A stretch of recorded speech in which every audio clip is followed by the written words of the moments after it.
This is the best time, at least 15 years, and honestly probably longer than that, to be starting a career in technology.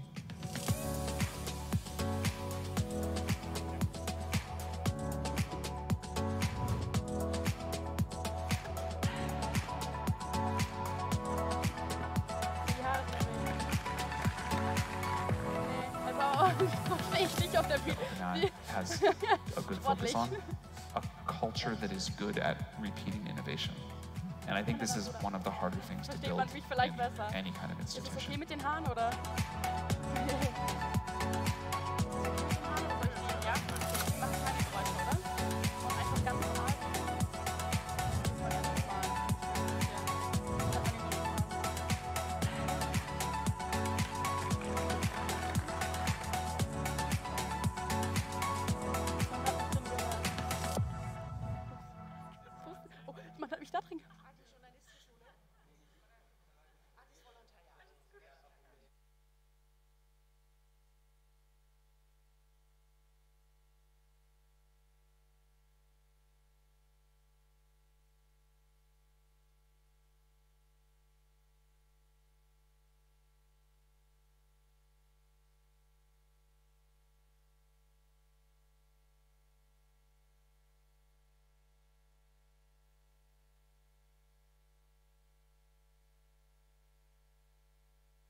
Good evening and welcome, everybody. I'm Katharina Dahm, and on behalf of TUM Speaker Series, I would like to welcome you tonight. Our topic tonight is semiconductors, something we all carry around with us daily in our phones, our smartwatches, and our laptops. Therefore, we invited Jochen Hanebeck, CEO of Infineon, to give us some insights about the future of semiconductors. He will give a keynote about the topic Decarbonization and Digitalization, the Age of Semiconductors, followed by a moderated discussion. Afterwards, we will have time for a Q&A session with questions from the audience. But first, I would like to welcome Dr. Jane Rubner, Vice President of Global Communications and Public Engagement at the TUM, onto the stage to give some welcoming words. Thank you.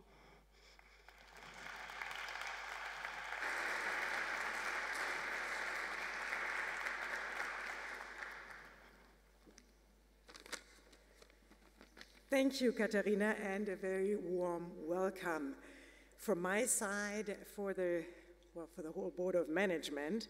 Welcome to this TUM Speaker Series, which gathers leaders, visionaries, and experts to share their insights and inspire us all. I personally remember very well when Infineon was founded 25 years ago as a spin-off out of Siemens.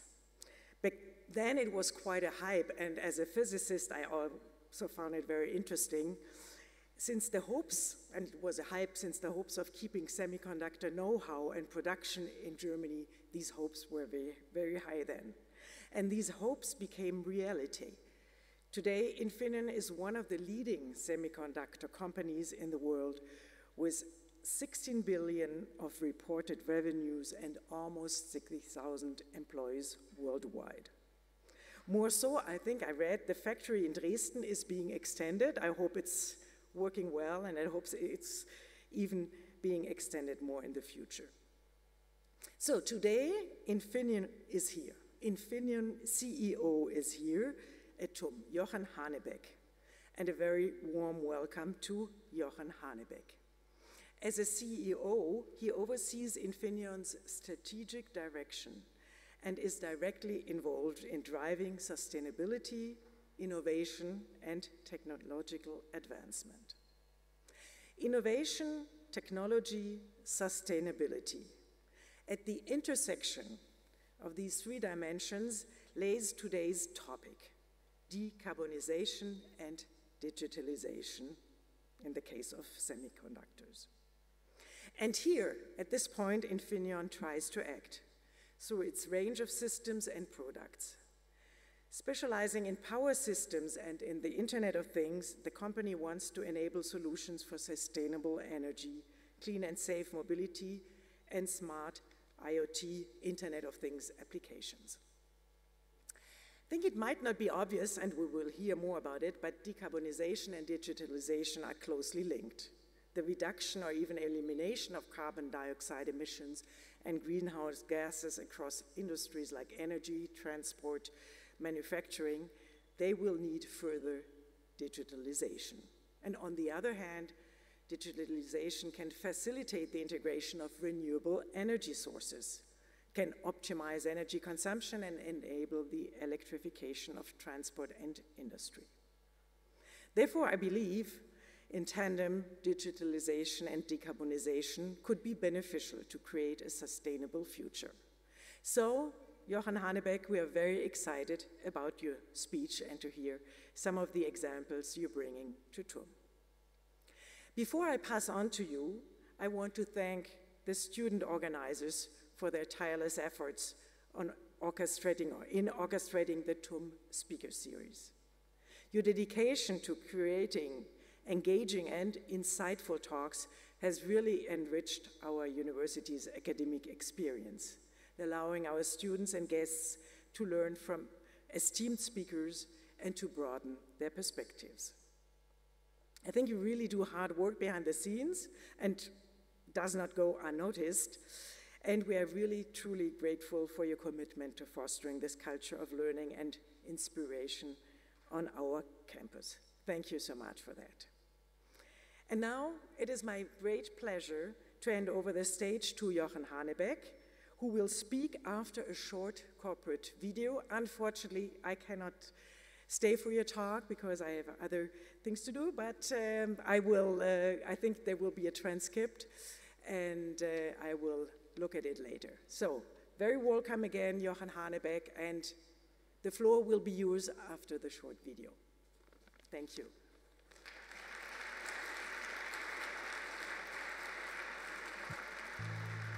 The world is facing bigger and more challenges every day. With our semiconductors, we are part of the answer to many of these challenges. Our innovative products are creating sustainable value for society by driving decarbonization and digitalization. We are everywhere. You may not see us, but we are always there, making life easier, safer, and greener.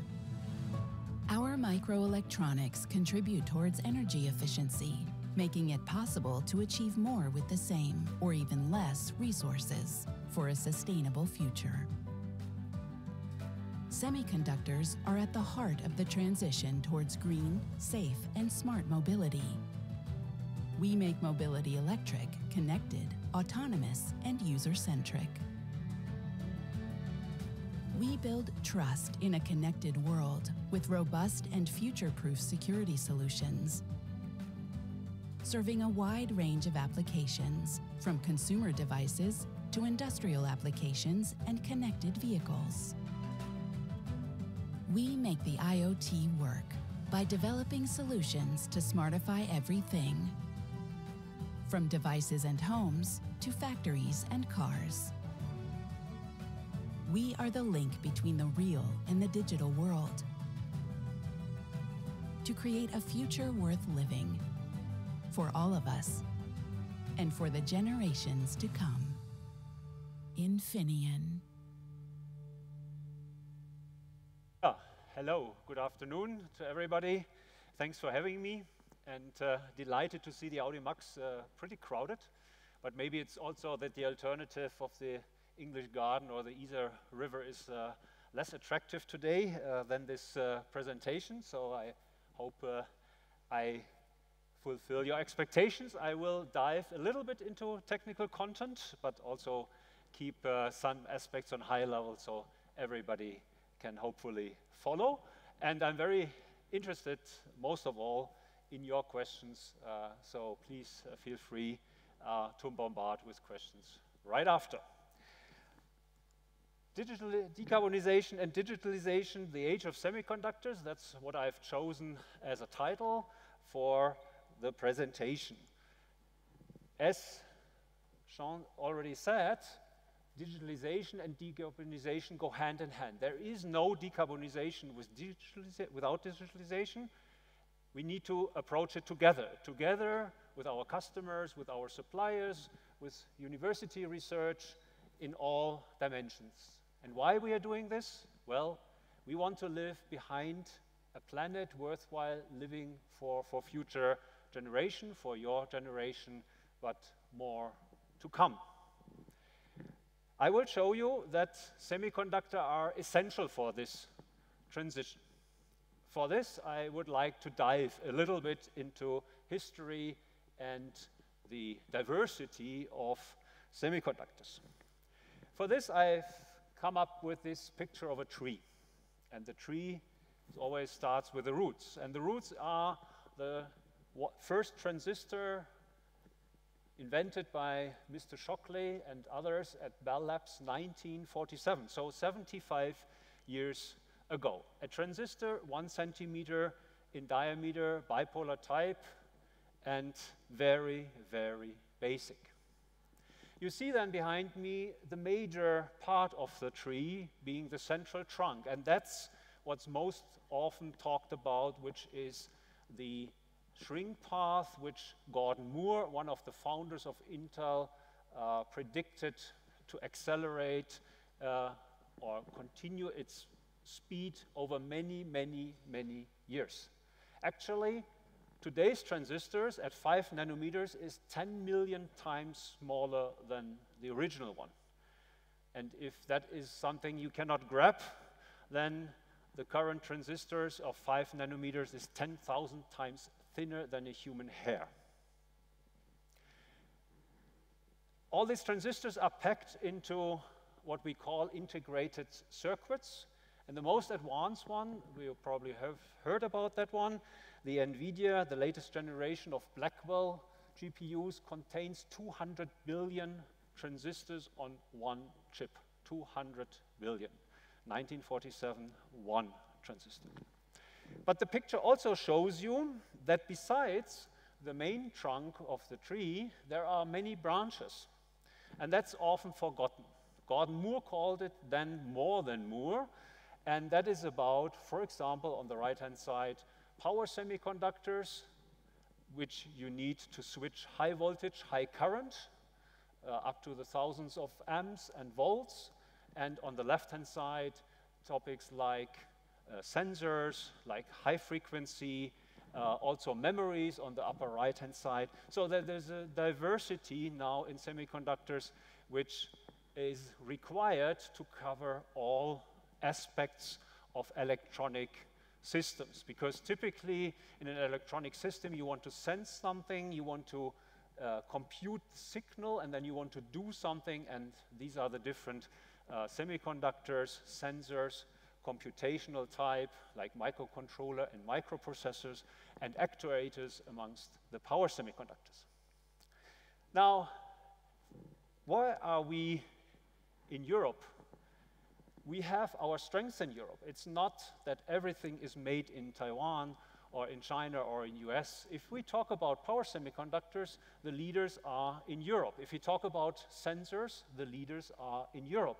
If we talk about microcontrollers, 50% of the market share is commanded by European players. And that's part of the semiconductor industry. The semiconductor industry is a poster child of globalization. Every company has specialized on one or other parts of this tree and delivered outstanding results, and those were combined. So you can imagine that deglobalization, geopolitical tensions are for us a big, big headache. Now, what is the economic value of the semiconductor industry? Because that's the engineering viewpoint, which is fascinating, but what is it good for in terms of our societies and our economy? And this picture shows you the economic impact, and that is huge. The total semiconductor industry last year had a revenue close to 600 billion euros. This revenue enabled revenue on a system level of a factor of 10, and another factor of 10 than in GDP. Now you can debate the later 10, maybe it's a factor of 8, maybe it's a factor of 11, but the semiconductor industry is probably like no other industry, enabling a lot of innovation, productivity, and in general, wealth generation on this planet. That's why it's sometimes now called the oil of the 21st century. Now, where do we find semiconductors? And as I've chosen decarbonization, digitalization, I would like to show you now where we find the semiconductors in the decarbonization space. And you find them all over, right? If you think about the electric power flow starting on the upper side in terms of generation, wind, solar, that is only possible with semiconductors. Power transmission, same thing. And of course, power consumption. And if you take, whether you take EV charging or UPS or electric trains or mobile chargers, you're all familiar with onboard charger, we come to that later, fuel cells, everywhere, nothing works without semiconductors. To put it a little bit more, maybe in a way that you can grab it by numbers, I've chosen this page because it shows you that along the electric power flow, plenty of semiconductors are required. On the left-hand side, the power generation, wind and solar. And if we talk about latest sort of wind generation, up to 50,000 euros of semiconductors go into one windmill. One windmill. Similar numbers for solar, grid scale, battery storage. And by the way, these three elements will be the base for our future electricity generation. Here I'm deeply convinced, yes, we will need some traditional power plants, but the vast majority will be handled by wind, solar, and energy storage. And energy storage in particular will become more and more important these days due to the fact that it's very, very cheap and no other electricity generation technology will be able to keep up that speed. And then on the consumption side, you see EV charging, heat pumps, and fuel cell. So semiconductors are required everywhere to a big extent. As well on the automotive side. If we talk about a traditional combustion engine car, nowadays the content of semiconductors is about $700, $750 per car, global average. If we are talking about a plug-in hybrid or a battery electric vehicle today, we are already talking about up to $1,300. And further down the road, also with a progress in automated driving and alike, we will see numbers up to $2,000 for a car that is anywhere between $20,000 and $80,000. So very, very substantial value creation for the automotive space. And this is where we are the market leader as Infineon. We are investing because we believe that this trends of decarbonization and digitalization will give us strong growth for the many years to come. That's where we are taking a lot of money in our hands, and it was already mentioned, the factory in Dresden, which we expand 5 billion, the factory which we expand in Kulim, Malaysia, particularly for silicon carbide, so power semiconductors. You remember one of these branches on the right-hand side of the tree I introduced, another 7 billion. So huge amounts are required in order to install the capacity. These buildings are extremely complicated, complex structures, and the equipment for them as well. Now, you may have heard that we as Infineon also engaged in a joint venture in Dresden, which is another fab, 10 billion at that time, which is a joint venture with TSMC, the biggest foundry or contract manufacturer of the world, located in Taiwan. Well, we all know Taiwan is a hot place these days, and that's why we were very happy. In fact, it's a pivotal moment for the semiconductor ecosystem in Europe to get TSMC over, and we formed with Bosch and NXP together a joint venture, and the groundbreaking will take place second half of this year. Again, investment amount 10 billion, and we get 5 billion of funding, which of course is a debate in the public space, which I also understand, but otherwise we would not have been able to get this project, and we can discuss then later in the Q&A why this is so important. It will be a big push for the semiconductor ecosystem, and by the way, if you're thinking about a startup in semiconductors, TSMC is offering here a very good ecosystem programs, first starting with university engagements, but also then offering startup services, which is part of this joint venture. We want to be open. It's not only a capacity for the owners, it's a foundry, an open foundry, and also startups are invited to participate. Now, so we spent a lot of money on this expansion. Why are we doing it? Well, once again, we see the trend, we see the necessity to tackle climate change, to decarbonize the whole electric power flow. And we need to tackle all areas. We need to tackle the power generation, we need to tackle the industrial part, we need to tackle transportation, buildings, we all know that. But there is one thing which I guess you all like, which is very counterproductive. I guess you like it because, yeah, it helps also at the university. Just the other day I saw a CV that was perfectly written, and I thought, most likely OpenAI written.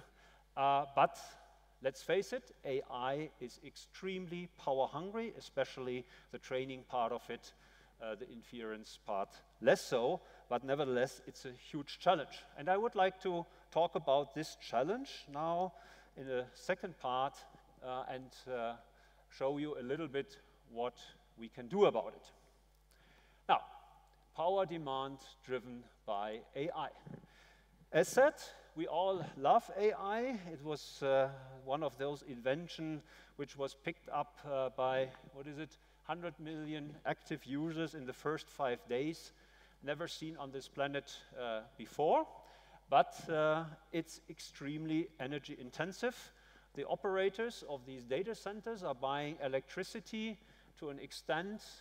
Yes, of course, they buy green electricity, but they are buying green electricity off the market, and therefore it really becomes a supply issue in terms of green electricity, or it takes green electricity away from other users. So we need to work on it, otherwise we will never reach what the vision is, the vision being green computing. And there are many things to do in powering AI, but again, let's look at the challenge first. So we start maybe here on the right-hand side. The issue is that these processors used by or designed by NVIDIA, AMD, Intel, you name it, are extremely power hungry. If a typical CPU in your laptop, maybe designed by Intel, AMD, it was consuming a couple 100 watts, if at all, a typical GPU is in the thousands of watts, and it's on an exponential trend. Exponential trend with this usage is a danger, I would even call it like that, and the result of it is what you see on the left-hand side, that there are predictions that from today's situation where 2% of the electricity generated on this planet is used for data centers, it may go up to 7%. I would call that not sustainable.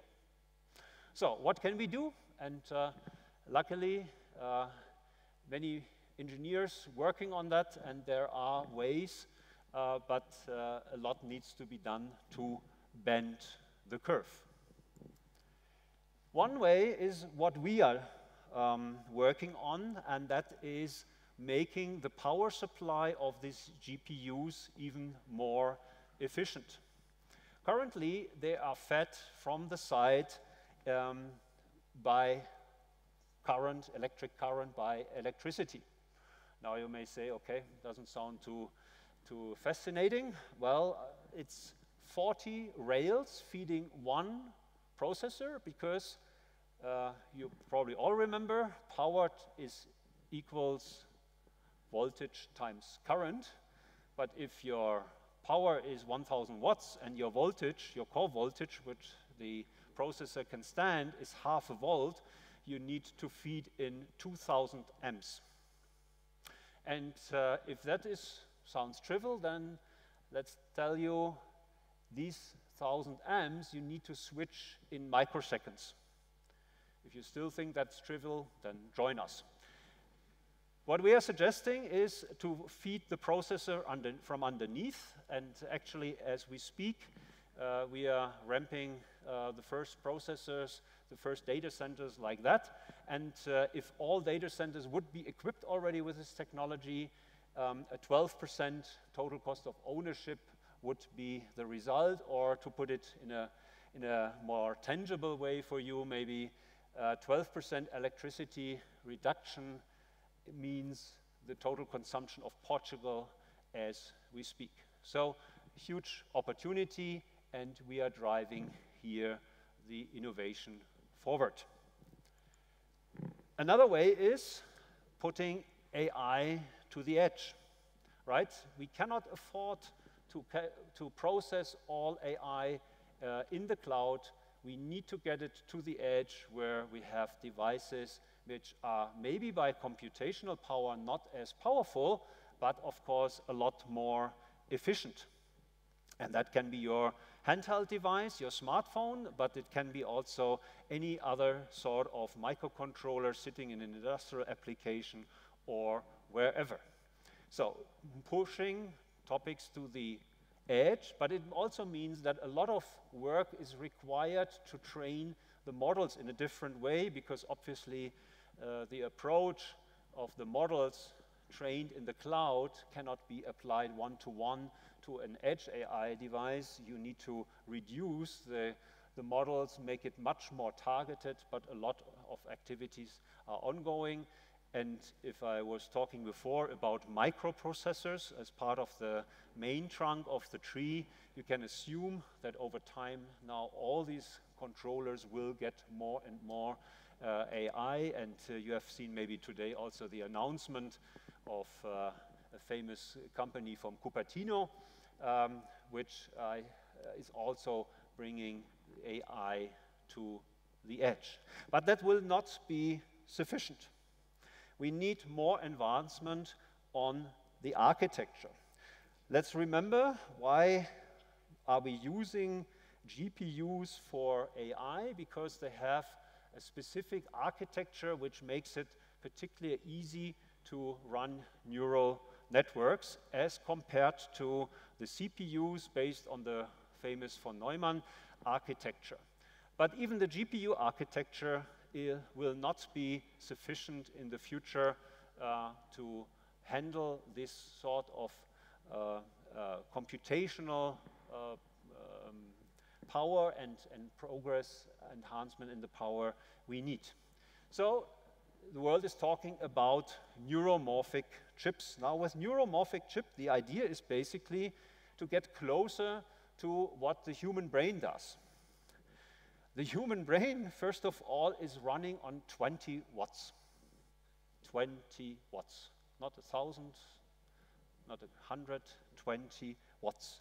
And Mr. Kurzweil predicted in 1999, yeah, a brain probably should have a compute power in the area of 10 to the power of 16 flops, floating point operations.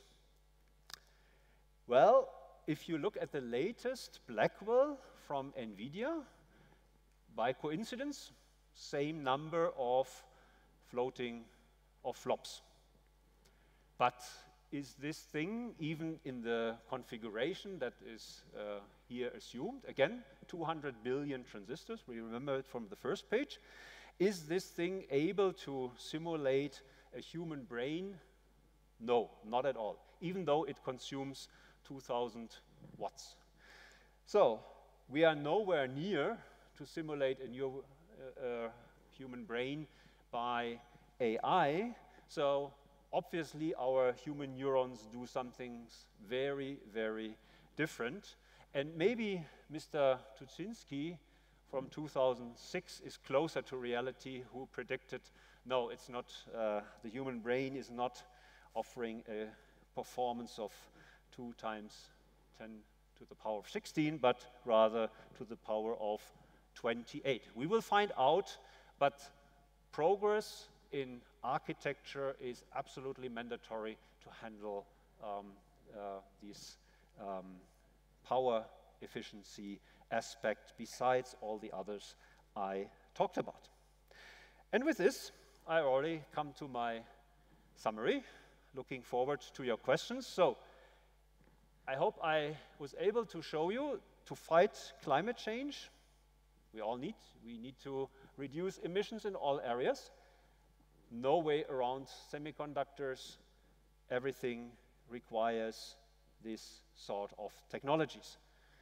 Substantial investments will be required, and here I'm not only talking about capital, I'm also talking about human resources. For many years, we have not focused so much on semiconductor in this country or in Europe.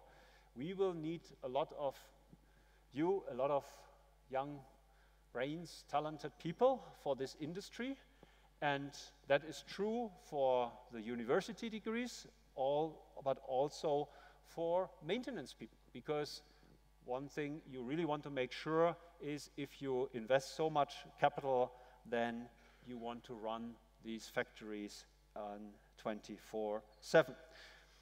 I also showed you that semiconductors are driving innovations, right? We all know the comparisons between the lunar Apollo mission and our current smartphones. So the innovation power in semiconductors is tremendous.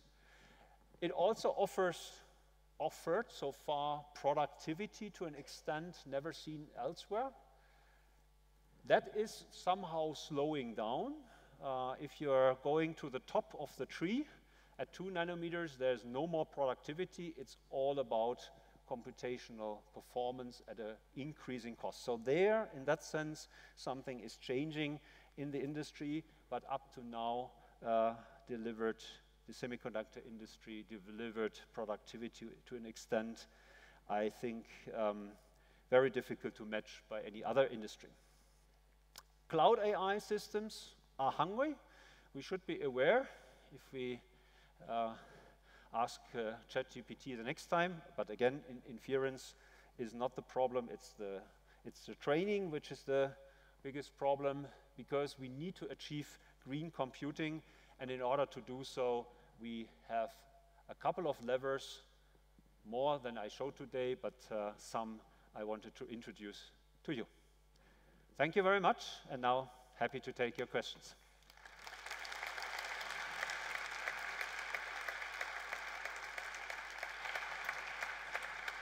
Thank you very much.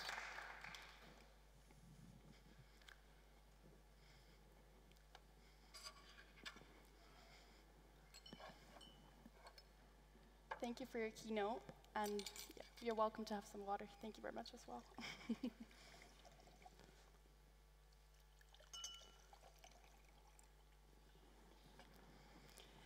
So, Mr. Hanebeck, thank you first of all for joining us today. You built your first computer at the age of 14. How do you know? We have our sources. No. Intelligence at work. What fascinated you back then? And do you think your younger self would have shared the same enthusiasm for semiconductors? Sorry, what fascinated you back then? Back then? Oh, well, I was basically working at a, in Germany you would call it Ingenieursbüro to earn some money. And I was fascinated by those products I used, which were microcontrollers at that time. I programmed them, and I was always very keen on understanding what's inside. And at that time, of course, I practiced a bit and programmed a bit around hex code, if somebody knows what that still means, very Stone Age technology from today's perspective. But anyway, was quite some fun, but that was also the start of a passion for semiconductors, and basically my whole professional career was then around semiconductors. Yes. Semiconductors are consistently getting smaller, as you said as well. The smallest are a few nanometers small. Where are the physical limits of the innovation of semiconductors? Are there physical limits? Yeah, there are always physical limits. The next generation is always the toughest, but then ingenuity in physics and in engineering take us to the next borders. And I was working, for example, the first generation when I started my professional career was 250 micrometers. So from today's perspective, again, Stone Age technology. But I don't think there are hurdles which we are not able to overcome. The whole tree, which I introduced on the second page, is growing into all dimensions, meaning all branches. Sometimes, like in power semiconductors, it's more about materials. Here we are talking about wide bandgap materials, no longer silicon-based, but rather silicon carbide, gallium nitride, more to come. So different materials help us to advance. Then on the left-hand side, you might have seen on the sensor path quantum sensors, so making use of quantum effects in the next generation of sensors. And even the main trunk, many people predicted the end of Moore's law, meaning no more progress in what is called the shrink path, so making structures smaller and smaller. But there are ways to overcome that, and just recently I saw a roadmap 10, 15 years down the road, how that can proceed. But again, big difference now, no longer with productivity, but only with performance, which is a big change in the industry for this main trunk. But a lot more to come. Thank you. You want to discuss decarbonization with us, as you've also mentioned in your keynote, but the production of increasingly smaller and more complex semiconductors is becoming more energy and resource intensive. How then can these semiconductors still have a positive impact in this context, despite their increasing carbon footprint in their production? Yeah, it's true, and we have to be honest about it. And a semiconductor plant is using a lot of electricity and water. So first of all, if I take the numbers for Infineon, for example, the net contribution is still positive. If I take one as the CO2 footprint being the one we generate by letting our production run, we save with our products 34 times the CO2 downstream. So with the products of our customers and the products of our customers, so 1 to 34. Now that still is not where we stop, because we want to also push down the 1 as close to possible to 0, meaning we have embarked already 2019 on a commitment that we are reducing our own CO2 footprint, becoming CO2 neutral with respect to scope 1 and 2 until 2030. And also recently engaged scope 3, as some of you may know, is the supplier network. So we are actively driving this ratio ideally to infinity, but definitely getting bigger and bigger over time. Now, the other one is water consumption, and you may have heard that in Dresden significant investments are required for water consumption. That is true, but also here the industry needs to help and drive water recycling, and we are targeting for processed water 50%, for the total water consumption even 80% recycling, because otherwise this industry would not be in itself sustainable. So the challenge is fair, but I think the net contribution outweighs by far what we put in. Infineon's mission is to make life easier, safer, and greener. In what specific part of the life cycle of your own products do you see the most potential for an improvement towards a more sustainable semiconductor in specific? Yeah, we have many product families which, I mean, green is of course associated with sustainability. I showed the examples of how we contribute to renewable energy, what we do in the car industry to get the CO2 footprint down, in AI. We also just the other day we announced that we are now able to calculate for products our own CO2 footprint. So if you want to build up, for example, an IoT system, the developers of our customers can calculate how much CO2 was generated by an individual product from Infineon, and we call that carbon footprint, and it's available now by product. Thank you.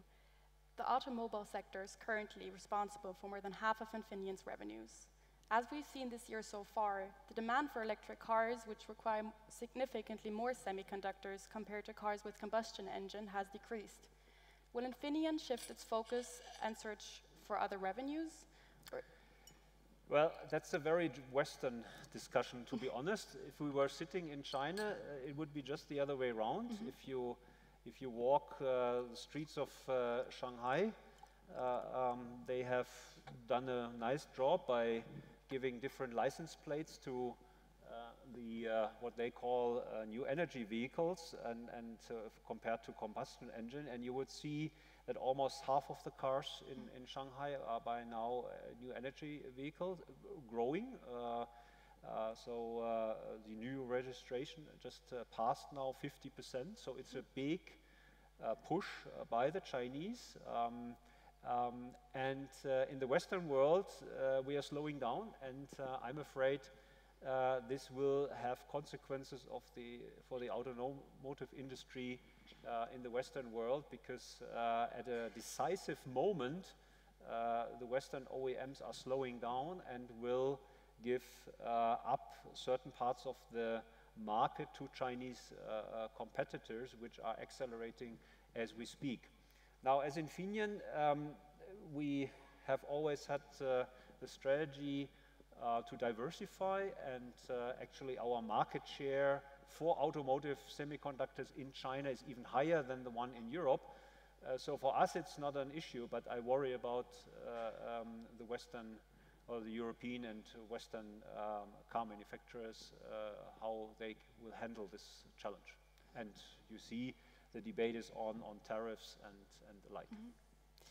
So where exactly do you see the future of Infineon? Do you think that AI applications will have, I mean, we talked about it and saw it on the presentation, that they will have a bigger impact. How big do you think exactly will it be? It's hard to say, but. This is a question I get most often recently from the analysts. The capital market analysts, they want to size the opportunity precisely. I can tell you what I tell them, because otherwise I'm in trouble. But right now it's a couple $100 million business, this powering AI data centers, but it will very likely become a $1 billion business in a few years to come, and it's, I think, a very good value proposition and another growth path for Infineon going into the future. In the last few years, we've seen supply chains being disrupted in a matter of days. You're currently building a new factory in Dresden. What is Infineon's plan to stabilize the supply chain even further? Yeah, again, I said already, the semiconductor industry is sort of a poster child in globalization. And each company in this network did what it did best, and Taiwan Semiconductor Company, TSMC, located all its factory in Taiwan. Now, of course, we get second thoughts, and we are actively working on de-risking, meaning looking at our supply chains, but it's not easy. 80% of this upper part of the tree trunk, so microcontrollers and microprocessors, are currently produced in Taiwan. And that's can work as a silicon shield in one way, but it's certainly something that makes people in risk management very nervous, and as an entrepreneur, of course, we have to act, and we are also allocating volumes to foundries outside of Taiwan, but also building this joint facility with TSMC in Dresden, which is just hopefully a starting point, because TSMC typically is building big factories, and the one I showed is just an initial phase. So, as I understood, there might, or maybe in the future, will be a change in resource origin. Are recycled raw materials a viable option in this process? What? Recycled raw materials a viable option in this process? Yeah. So recycling is definitely something we are looking into. It's very, very sophisticated because in the package of the semiconductors, there are some materials you can isolate once you once the system is being recycled. The amount of noble metals inside the semiconductor are very, very small. So to get that out is extremely difficult. Nevertheless, there are approaches. An area where we are active, we are working with a startup which is into biodegradable PCBs, so the Leiterplatten in German, so the base material. And that's one way of making this industry even more recyclable. But it's not easy, I have to admit. Let's talk about the European Union target for 2030. 20% of semiconductors to be produced in the EU. What exactly is Infineon's role in the process of achieving this goal? And what amount of these 20% does Infineon hope to carry? Yeah, we are a top 10 semiconductor company, but still we only command about close to 3% of total market. So I'm a little bit ambiguous with this goal of the European Union because, again, the European strongholds, I refer again to the tree, are into power semiconductors and into microcontrollers and into sensors. To me, it doesn't make sense now to go very broad, but we should rather build on our strengths, meaning build on the three markets, and maybe others, but not going into every branch of the tree because we are lacking the competences and we are also ultimately lacking the financial means to go everywhere. So we should concentrate, and therefore, in my mind, it's less important how much percentage of capacity we really have in Europe, but rather how competitive the industry is. And that means we need strong R&D, we need research institutes, of course we need semiconductor players like we are. We need also customers that are of the innovative type. This sort of innovation along the value chain is much more important than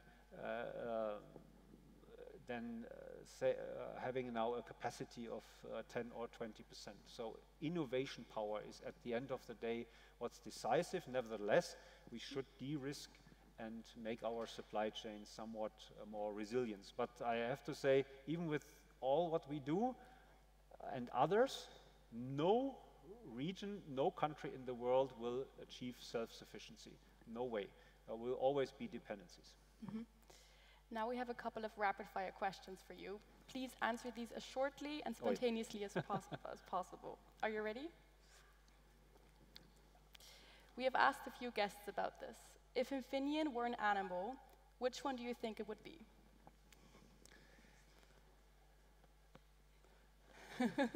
I like the, how's it in English? Gepard. Cheetah. Cheetah, yes. If you had to move abroad for work for a year, where would you move to? If I have a? If you had to move abroad for work for a year, where would you move to? Spain. Nice. In which industry would you work if you didn't work in the semiconductor industry? No other. Do you have a secret talent? Secret talents? Not sure. I need to ask my wife. What's your favorite number system? Hexadecimal or binary? I programmed in hexadecimal, so? Probably that one. BVB or Bayern München? Well, you know where I was born, so. BVB then. With which CEO would you like to switch places for one day if you could?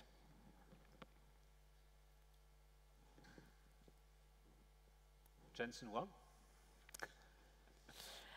We will turn to our audience now. For the Q&A session, please keep your questions short and direct, and please stand up when you're asking your questions.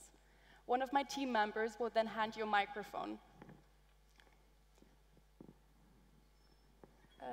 Yes, the guy in the white shirt over here.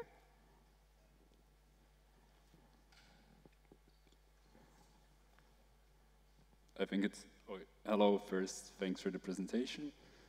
You mentioned, I think in the beginning of your talk, about becoming a foundry for startups.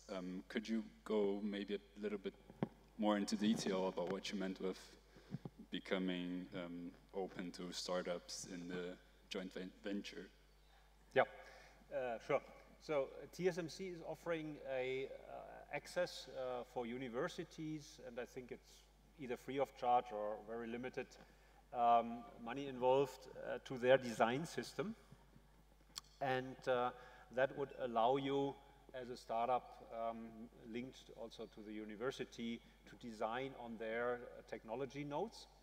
And the idea really is, and it's part also of the funding agreement, that a certain capacity is reserved in this joint venture fab in Dresden in the future for small customers, for startups to nurture the innovation. Because ultimately, again, fabs are necessary, but what we really need is to strengthen our semiconductor ecosystem in Germany and in Europe, and therefore this idea to open up there and make it easier for startups to work. Of course, it then depends on which technology nodes you need for your specific idea.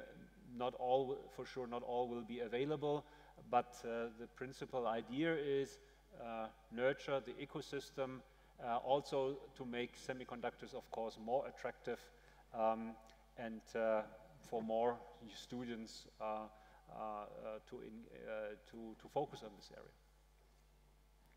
Thank you. For the next question, down here, the guy in the black shirt, yes?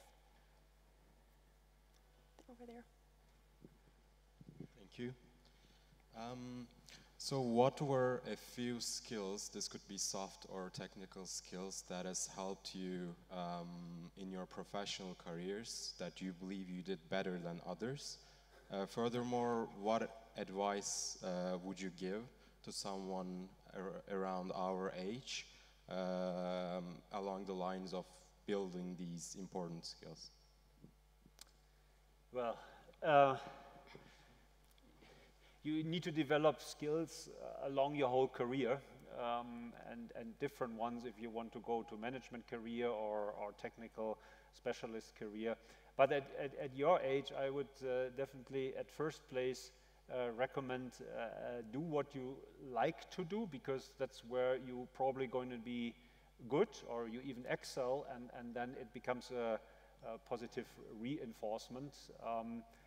But of course, stretch yourself in the sense of not only in the comfort zone, but go for new things, be curious, and then it depends a little bit on which path you want to go. I mean, a startup after university might be a good choice to see something like that.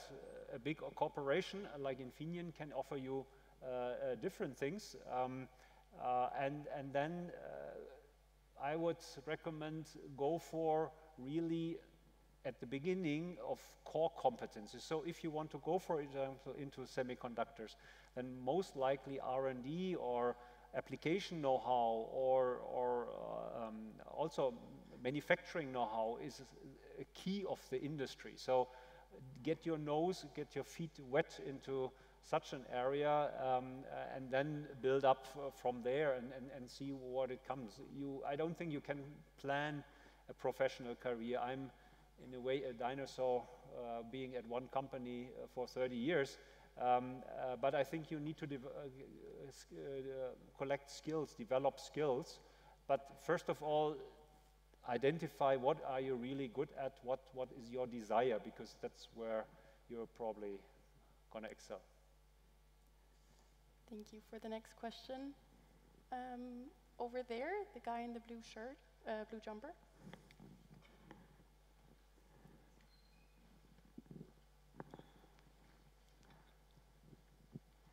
You've briefly spoken about recycling, and I've a question concerning circular economy.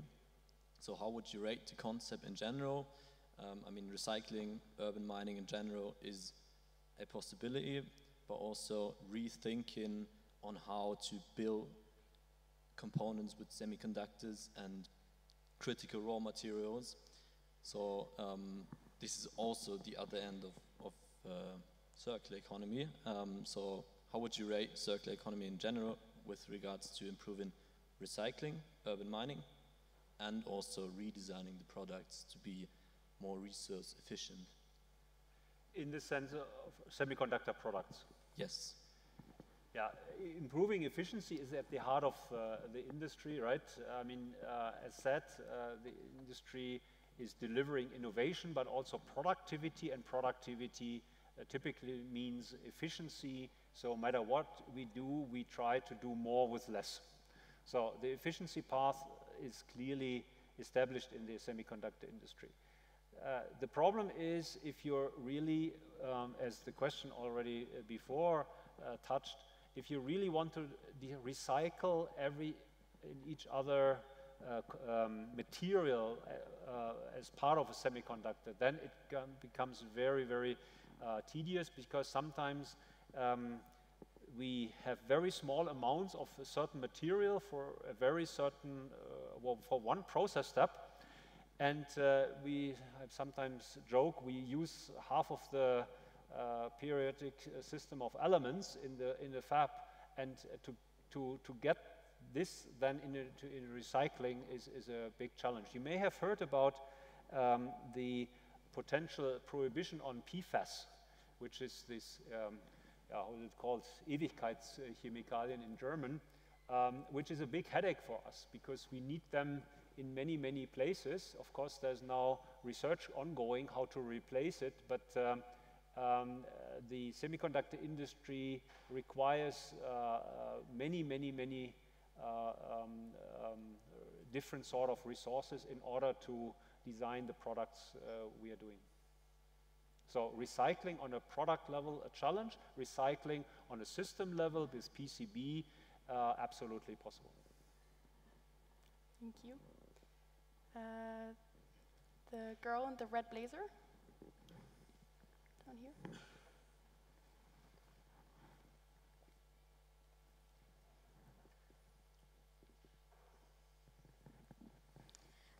As we know, one of the biggest issue in the semiconductor industry is the bullwhip effect, mainly due to the position in the supply chain. The bullwhip effect. Yes. And especially after the global chip shortage, would you say that Infineon is still dealing with it, and what kind of strategies is currently taking to somehow mitigate its effects? Seem to be an insider. So the bullwhip effect is the following. If the end customer is piling up inventories like usual in an allocation, because customers in an allocation period behave like squirrels, collecting nuts, and then all of a sudden they say, oh, yeah, now we see we do not need to hold the inventory, and the whole supply chain needs to put its brake, and that's what is called then the bullwhip effect, because it goes back into the supply chain, which is a big headache. The root cause of that is basically the lead times in the semiconductor industry, because 2 years ago, and it was all over in the news, we were not able to deliver enough parts, and cars were not built because semiconductors were missing. That was not by intent, but simply by the fact that all capacities worldwide were used, and to bring up new capacities, it takes anywhere between, at best 1.5 to 2 years, and it can take 3 to 4 years if you want to build a new fab. So it will be inherently part of the semiconductor industry, because Building a fab takes time. There are no concepts for micro fabs because the industry is rather going for the other dimension, for big fabs having higher economy of scale. We can buffer it with inventory, multi-sourcing. All this is possible, but it could very well be that sometime further down the road we will again see allocation periods. I hope by then our customers have not forgotten about it and keep some inventories, because one of my standard statements is semiconductors are not just in-time products. The manufacturing time to produce a microcontroller is easily 6 months. So if car companies believe that's a just-in-time product, then there's something wrong. We had the situation 2011. We saw it now the last 2 years.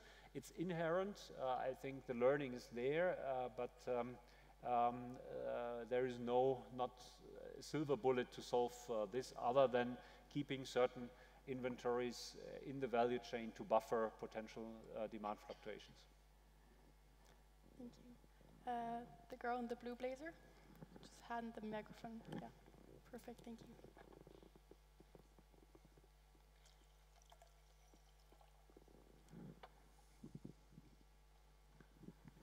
Thank you. So you mentioned a lot of positive outlook that Infineon is currently collaborating with TSMC and other industry partners, but we also know that there are a lot of negative outlooks from geopolitical tensions and China advancements as well. In order to put into measurements, how far do you think Infineon is currently in chasing AI advancements and nanochips, perhaps? To take the? In chasing AI advancement and nanochips, perhaps? Yeah, I sense now two questions. And geopolitical tensions is something new to this industry. Again, poster child of globalization. And now we see every country having discovered semiconductors as a strategic industry. Which also implies that a huge amount of funding are provided and distort the playing field. And that's why we are also saying if we want to build up fabs in Europe, we need to somehow balance and get to a more level playing field. This is still, again, I need to repeat, no way to achieve self-sufficiency. If we build now some fabs here, some fabs in the United States, the dependency will be there. If you talk about Taiwan, for us it's the biggest, in German GAU, the biggest problem that can occur in this industry if there is a conflict at on the Taiwan Strait. Now, in terms of AI, I think that was the second part. I understood a little bit of your question. We are not in the processor design and manufacturing, but as I showed before, we are the one that want to power the AI, and here we are making very good inroads. I won't go beyond the statement from before, but I can tell you that we are working with all the GPU makers and all the hyperscaler, the operators that run the data centers, which are also designing GPUs as we speak. With some of them, we are already ramping this latest vertical power solution in order to capture this power efficiency gain out of this concept. Thank you. We have time for one more Q&A question for now.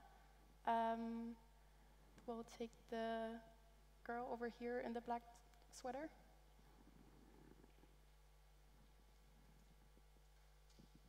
Thank you for your presentation.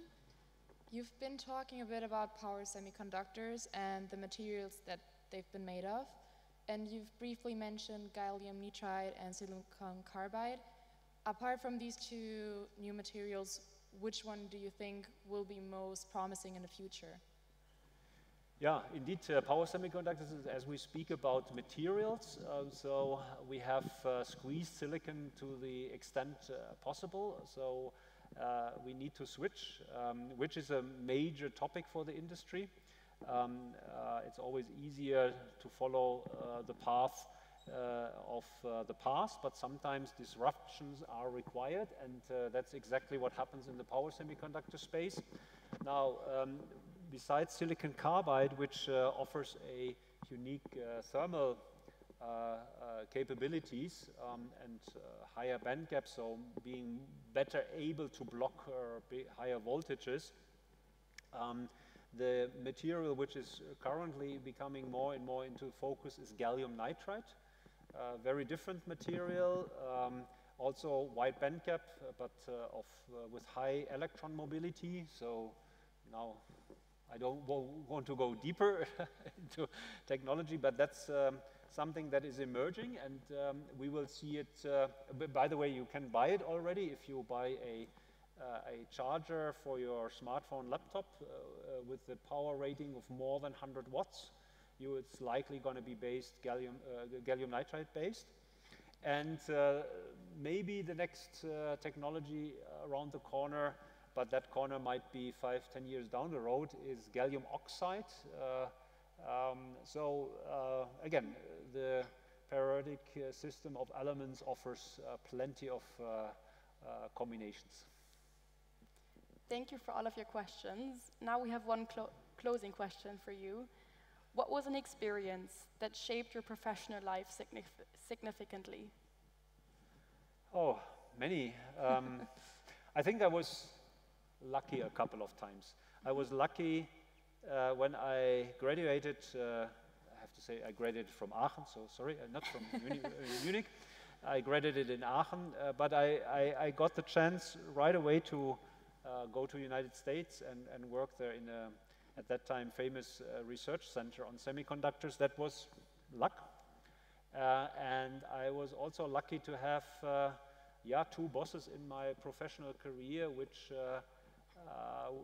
where I really was able to learn something beyond let's say the content, but rather in terms of management and leadership. So yeah, I was lucky a couple of times. Thank you very much for your time and expertise. Thank you for joining us tonight. Thank you for Dr. Rubner, and also a big thank you to the entire team of the speaker series to make this happen tonight. If you're interested in our upcoming events, please follow us on Instagram or LinkedIn and get the latest news. As a side note, we will also be having an event tomorrow in Garching with our guest Nico Rosberg, and maybe you're still lucky to grab a ticket. Until then, a big round of applause for Jochen Hanebeck. Thank you.